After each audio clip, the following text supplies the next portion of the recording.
भारत सरकार हर साल खाद की सब्सिडी पर 1.25 लाख करोड़ रुपए खर्च करती है।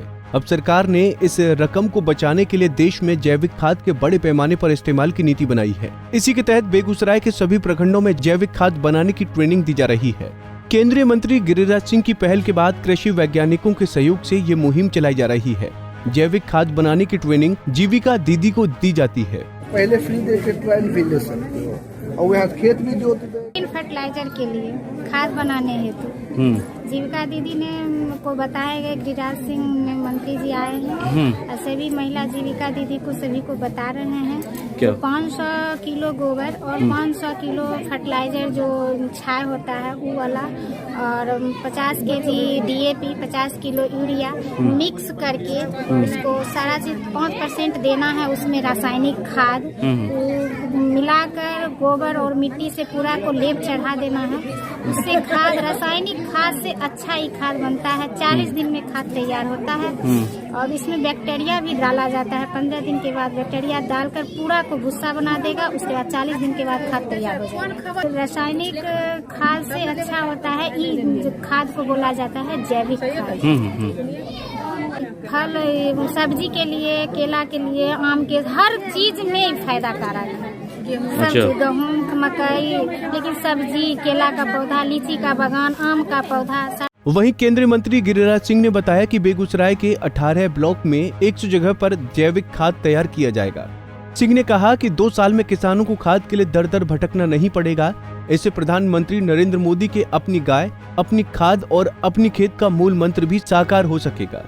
गिरिराज सिंह ने कहा कि रासायनिक खाद के बदले जैविक खाद का इस्तेमाल करने की नीति पर काम जारी है। से अभी 18 ब्लॉक में लगभग 100 जीविका दीदी के यहाँ ये जगह जगह बनेगा, तो स्वाभाविक है अगले साल इसका प्रचार होगा। और मेरा लक्ष्य है कि 2 साल के अंदर ये जो मैंने कहा कि मेरा गांव, मेरी गाय, मेरा भैंस, मेरा गोबर, मेरा खाद, यही मेरा सूत्र है। हम आज मारा मारी ना करें, थोड़ा थोड़ा खाद लें और इसको हम खेत में प्रयोग करें। एक प्रयोग 2 साल से बेगूसराय जिले में सुधा के साथ मिलकर के अपनी गाय, अपना खेत, अपना खाद के रूप में प्रयोग कर रहे हैं। इसको अब जीविका के साथ लिया है। अब देश में 141 मिलियन हेक्टेयर में खेती होती है। बेगूसराय में 268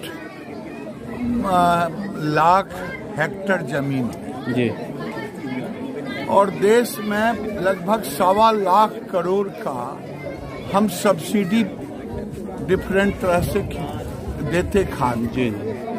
आज खेत में कार्बन खत्म हो गया, न्यूट्रिएंट खत्म हो गया, तो लोग बोरा का बोरा खाद रासायनिक डालते हैं और जिसके कारण पेस्टिसाइड छिड़कना पड़ता है। उस फसल में ताकत नहीं होने के कारण पेस्टिसाइड से प्रोटेक्ट करते हैं। अब हमने क्या किया है, 5% खाद का उपयोग करते और प्रधानमंत्री ने प्राकृतिक खेती की बात की। हम उसी को प्रयोग में 2 साल से बेगूसराय में सुधा के साथ कर रहे हैं। अब जीविका के साथ आज साख पंचायत के साख गांव में, ये बेगूसराय के मेरे ख्याल से सबसे बड़ा गांव है जो सब्जी की खेती करता है। और ये बड़ा गांव है। यहाँ 1 एकड़ अगर आप सब्जी की खेती करते हैं तो 10 एकड़ गेहूं के बराबर वो उसमें खाद। जब खेत बचेगा, खेत में न्यूट्रिएंट कार्बन बचेगा, फसल अच्छा होगा तो किसान का भी स्वास्थ्य ठीक होगा, जमीन का भी स्वास्थ्य ठीक होगा और देश को इससे बड़ा फायदा होगा। प्राकृतिक और जैविक खाद से बंजर भूमि को भी उपजाऊ बनाया जा सकता है। साथ ही साथ जैविक खाद के प्रयोग से किसानों पर आर्थिक बोझ भी घटेगा। हालांकि जब तक इस प्रोजेक्ट को सफल नहीं बनाया जाए तब तक मोदी सरकार को खाद की कमी नहीं होनी चाहिए। पंजाब केसरी टीवी के लिए बेगूसराय से संतोष प्रसाद की रिपोर्ट। हमसे जुड़े रहने के लिए हमारे YouTube चैनल को सब्सक्राइब करें और नई वीडियो की नोटिफिकेशन के लिए बेल आइकॉन को दबाएं। अगर आप ये वीडियो Facebook पर देख रहे हैं तो लाइक जरूर करें और ज्यादा से ज्यादा शेयर करें। धन्यवाद।